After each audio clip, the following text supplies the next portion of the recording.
ஏன்னா துவாவை நம்ம துவான்னு சொல்லிடுறோம். அந்த துவா கேட்கக்கூடிய முறை தெரிய வேண்டும்.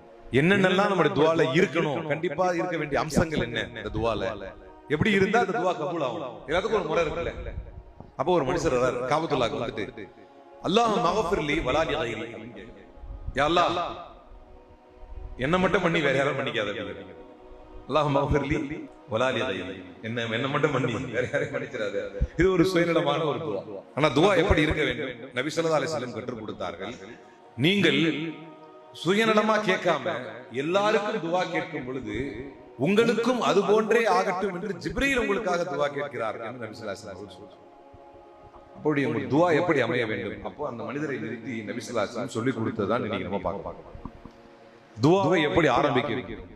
இதா தஆ அப்து, ஒரு மனிதன் துவாவை கேட்க ஆரம்பித்தால் ஃபல்யஹ்மிதில்லாஹ அலா மா ஹுவ அஹ்லுஹு, அல்லாஹ்வுக்கு உண்டான பல நன்மையான பண்புகள் இருக்குல்ல. அல்லாஹ் எப்பேற்பட்டவன், அல்லாஹ் மிகப்பெரியவன், அல்லாஹ் தூய்மையானவன், அல்லாஹ் புகழக்கூடியவன்.